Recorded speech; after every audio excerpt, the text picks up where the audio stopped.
Content presented in Cheshire Corners is for educational and informational purposes only. Please consult a legal professional if you have any questions or concerns about the content of this disclaimer, this series, or the legal implications surrounding psychedelic substances in your jurisdiction.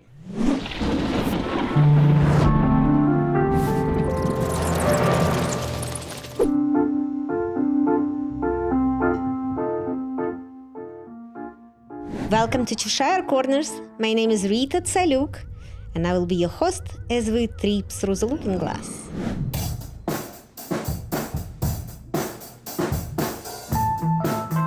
Guys, I'm so happy to let you know that we're going to be interviewing a very cool person. I read so much about him, and he had about 100 podcasts, he said, with other people. So welcome to your 101st podcast. Jahan, please let everybody know your last name because it's big. It's almost not pronounceable, just like my name.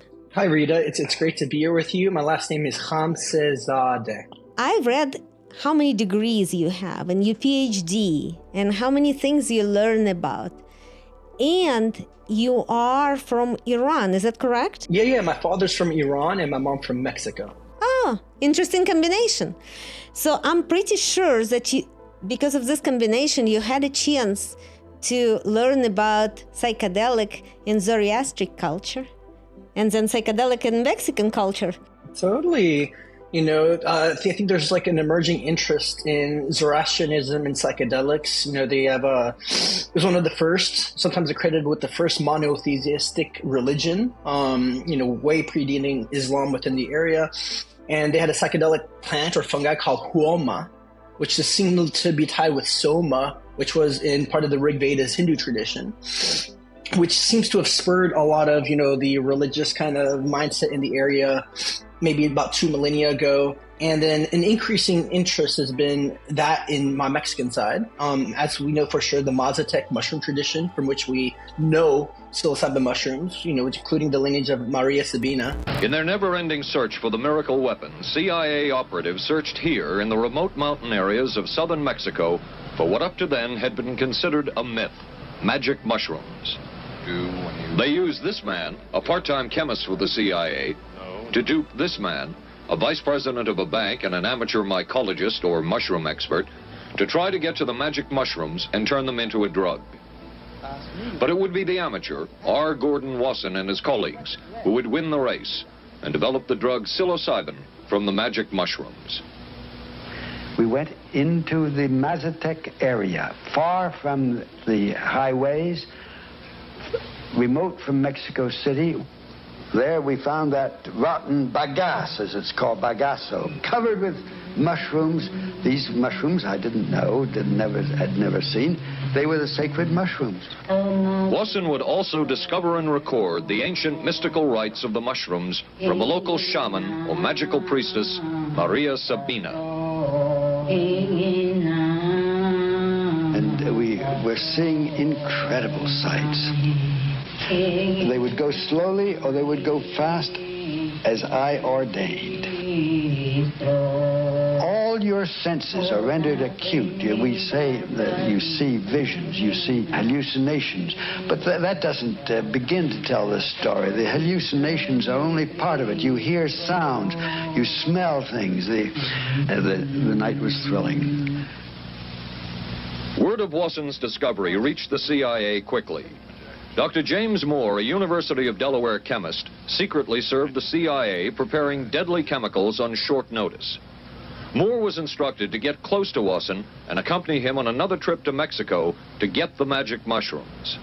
Internal documents show the CIA felt a drug derived from the mushrooms could remain an agency secret. But the line goes back maybe, 10,000 years or more of psychedelic use in the Americas. We know the Mayans over 2,000 years ago using psychedelic mushrooms, and then the Aztecs 500 years ago were a very large mushroom culture. So within the Mexicans, which is the Native Americans of the area, we have a high level psychedelic use. South Americans, they were using ayahuasca, right?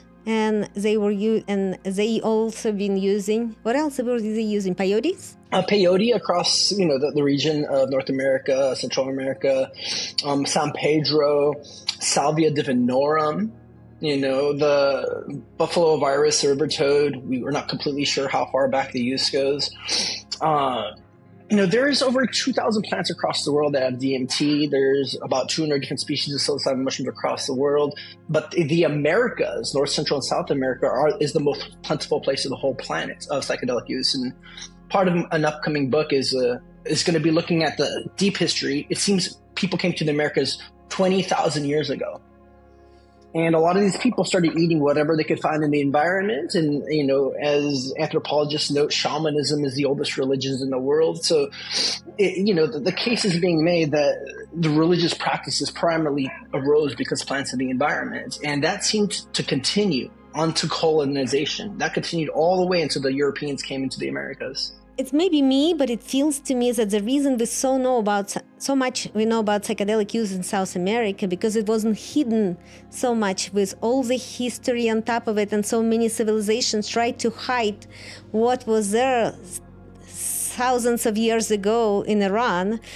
But do you know what kind of plants they use there? In Iran, it's been very contested. And I don't think we can actually completely know. I think there's a lot of people trying to push for what huama was. My case and what I believe is probably a mushroom, even though that's kind of left the environment, because mushrooms are ready to eat. You don't have to really do anything to process it to get it ready. It's something you just ingest and it takes you there. But kind of the sense of mushrooms being large in culture have kind of really left. So Yuval Noah Harari points out in his book *Sapiens* that mushrooms were elusive to the agricultural revolution. Things really shifted within humanity once we begin to grow our own food. Mushrooms grow for spores, right? So with mushrooms, you're left to what you can find in the environment, and as cultures begin to just grow their food and only eat that, mushrooms kind of left a lot of different cultures. So I think maybe with time, somebody will come up with some theories of what huama was within the Zoroastrian tradition. End of the day, it's still going to be kind of up for grabs. Yeah, I'm reading a book about brewing a beer that had psychedelic effect and wines that has psychedelic effect. And I'm just kind of curious how that was always covered, because if I remember myself back in Soviet Union, and I'm from Ukraine, from Soviet Union,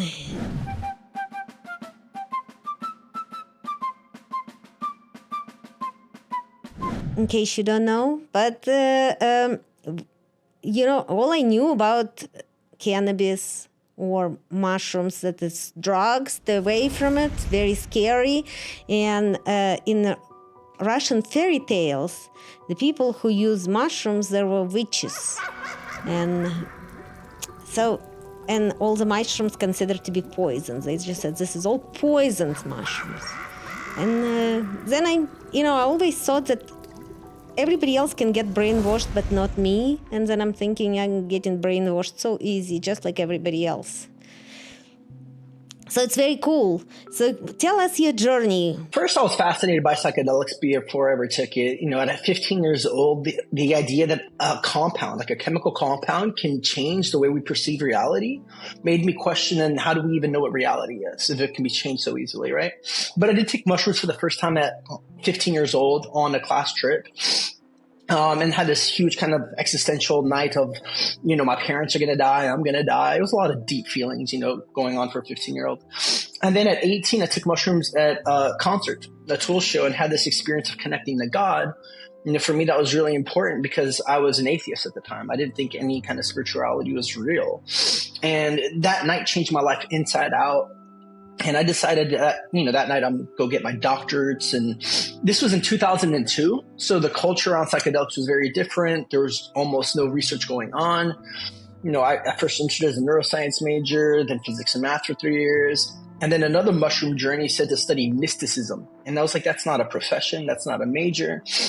So I decided to major in philosophy, minor in math, physics, psych, and then came to the Bay Area to get my master's in consciousness and transformative studies, and then the doctor's in philosophy, cosmology, consciousness. and kind of went all in on psychedelics to write my dissertation, which became my book, The Psilocybin Connection. And aside from that, I started doing lots of trainings. I've been part of 8 different psychedelic guide trainings and doing lots of trainings in psychotherapy, including somatic psychotherapy training called Hakomi. I kind of went all in because I knew it was the most important experiences in my life, the most transformative. But the research also shows that 80% success rate for treatment-resistant depression, 80% success rate for PTSD, for near end-of life anxiety. And in my client work, I mean, half the time you see lives change overnight. It's people that have been stuck for 20 years or more, sometimes in one journey, So one of the hardest parts is dealing with expectations because the experiences can be so miraculous. Some people come in hoping their lives are going to change and it doesn't necessarily work the first time.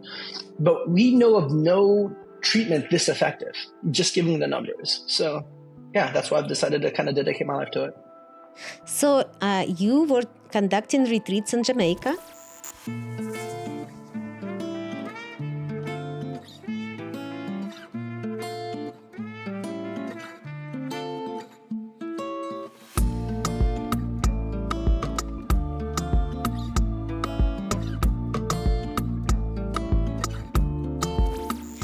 And then you were facilitating experiences with psychedelics, and you were conducting training. So you're pretty much in all aspects of it.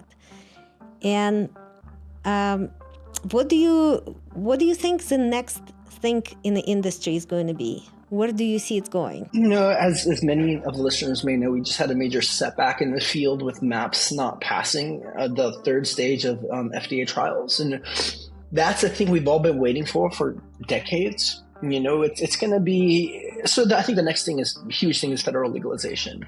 And it's getting pushed back a bit.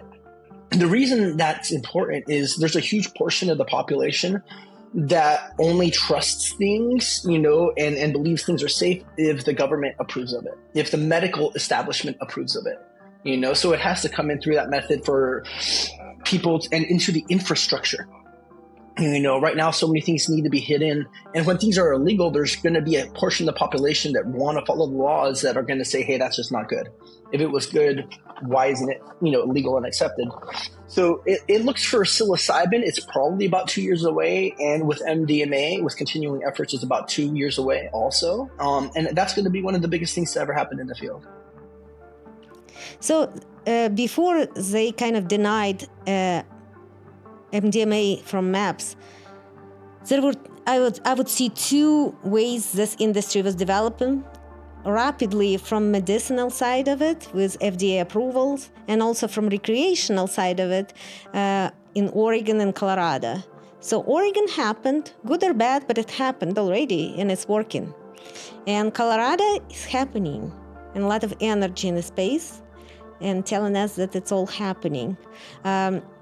FDA is a little bit slower to the party, to the game, but at some point maybe it will happen.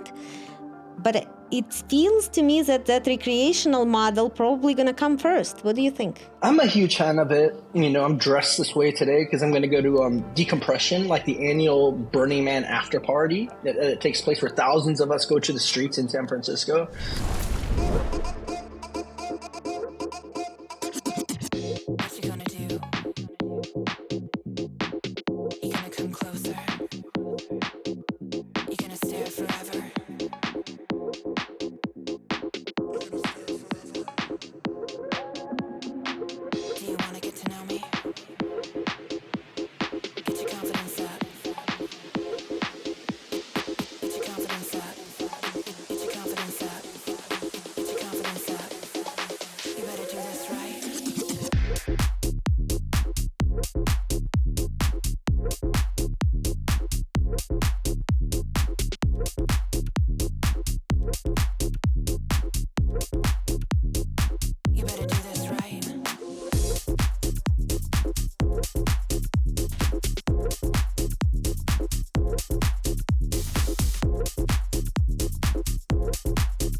to do this right.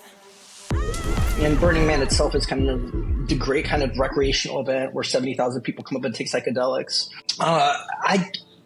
I learned a lot in that kind of setting, even that word recreation, right? So there was a journey that changed my life that really pushed me to go all in on psychedelics, and that was in a festival, a recreational setting where I realized people were learning and transforming more here than people were in the classroom, right? Because we're moving into these altered states, we're connected with each other, we're seeing talks, we could do yoga, we have a lot of space just to kind of follow our instincts. And so for me, festivals became one of the optimal transformative settings, where we're learning how to build relationships and navigate. I think therapy is a really good one, especially for high-level trauma, where you can have an individual go with you really, really deep. But another camp I would add to this with the recreational and the medicinal is the religious route.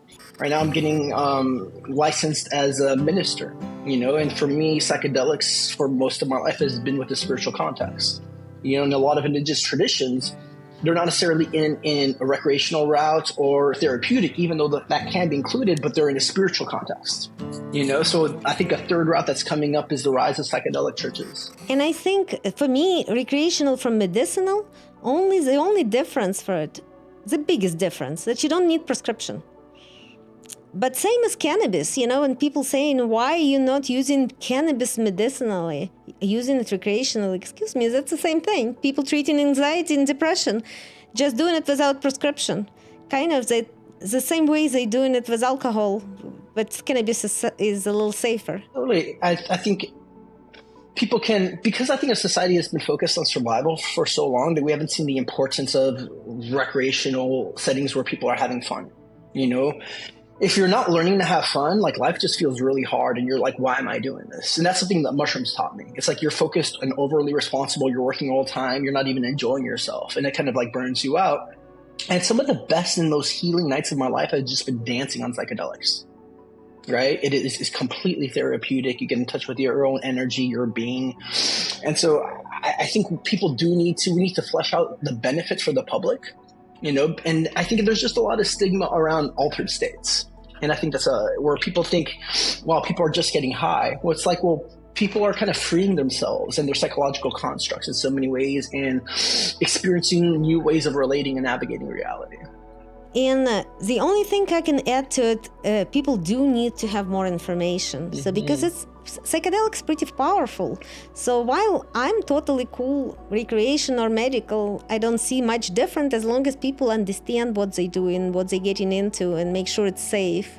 And then, maybe the reason you think that recreational use on the festivals works so well because it's a community and it's a group setting, and that helps. So much, I think community is a huge part of this where, we have a need to feel held. We emerged and evolved out of tribal settings for hundreds of thousands, now it's even millions of years as being primates. And so we need to feel held by a container. And to this regard, the people I camped with this last burn were Zendo. They've made it their mission to go to festivals to create harm reduction models, so now a lot of festivals, thanks to Zendo, have spaces where people can go to if they're having a hard time on psychedelics. There's a designated space where volunteers are there to help you move through your journey. So I think more and more we're going to need these kind of cushions and intentional spaces in both parties and festivals for people having a hard time on psychedelics. So while we're talking about community, I think people are the most happier when they have community around them. Community of like-minded people. I remember a long time when I was a child, I was going to a huge community of people who were doing hiking and singing in the forest, and there were thousands of us, and they were in every city, and that was a movement that started in the 60s. And I can't remember anything make me happy more than be a part of that movement. So I think similar thing happened here with psychedelics. The only thing I can see right now is that smaller group of people who get an interest to it, like you, and maybe like me, and like Jonathan here. But majority of people still out of that movement. And door is open, windows are open. When the majority of people will understand that this is a cool thing happening here right in front of our eyes. Just definitely to underline, the importance of it. So much of my research and work was on evolution and psychedelics. And, the idea being in a tribal setting, we're taking psychedelics, and that created a lot of group cohesion. And there's the emergence of religions and so on. And if I look at Maslow's hierarchy of needs, stages of developmental kind of motives, the bottom part is kind of safety, security, but then it's the movement towards belonging. Right. And so we evolved out of the setting where we got most of our safety being in connection. And so a deep part of our psyche settles when we're in community. We're feeling more interconnected and at peace. The majority of my clients I work with is for depression. And I've seen depression come down to two things. One is low self-esteem. I don't feel good about myself and I don't like myself. But the next part is isolation. I don't have connection and community. So one of the biggest and fastest ways out of depression is coming into community. But most people don't know where to go. So we building a community here, one podcast at a time.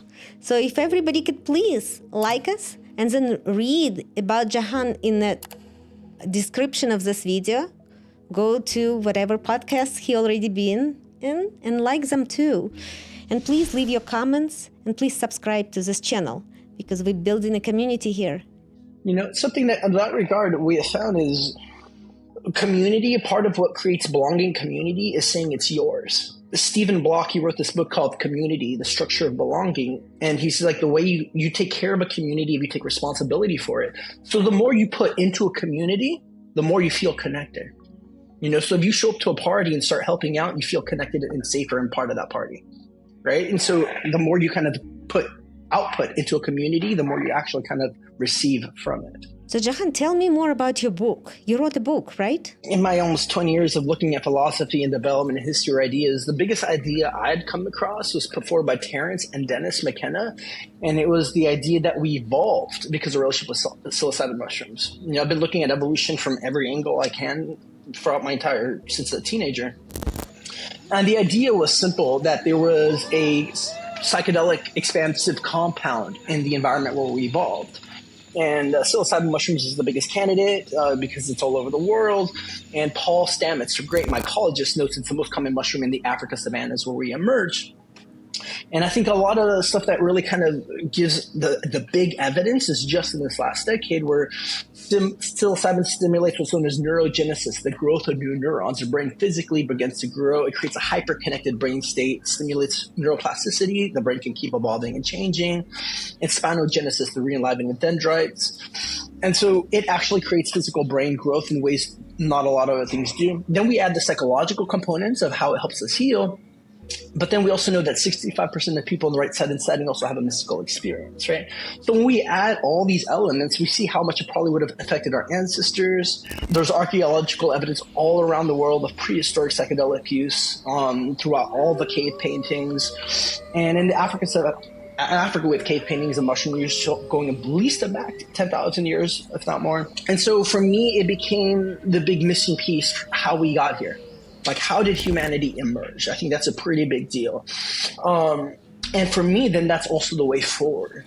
If mushrooms help us evolve, we can get back on this flow of evolution, which includes creativity, empathy, intelligence, greater awareness, spirituality, by coming back into contact with the way nature itself helps the beings in the environment move forward. Yeah, I always think about it, and I just now had negative thought about it.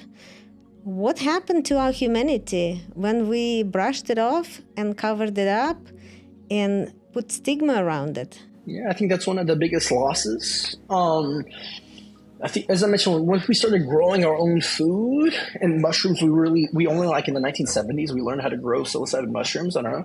I think there was a loss of disconnection from the environment. One of the biggest thing people experience in psychedelics is a deep connection to nature and the environment, right? So I think that was lost.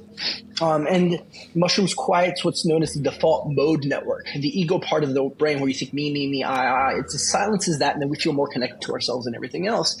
And so with the stopping of use historically of psychedelics, we had the rise of the ego, a very strong sense of self that can feel really disconnected from the rest of the environment. Not that the ego is bad, it just created space for more of an ego to grow.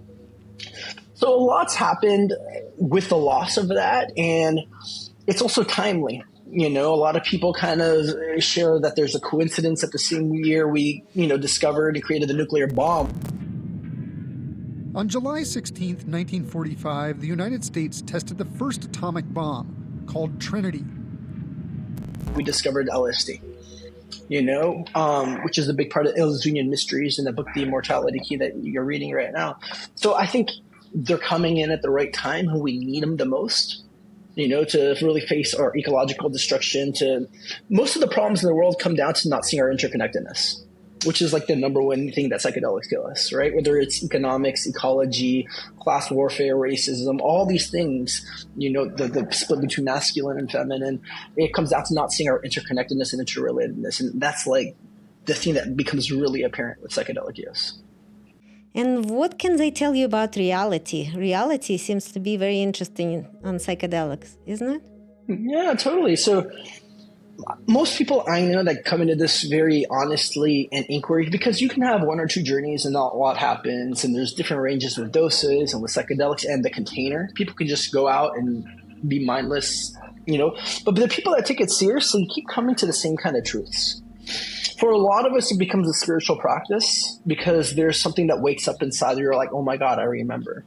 And there's a sense of unity that we're all one. And you can get there through meditation, through tantra, through breath work, contemplation, but psychedelics kind of can open that up really, really fast.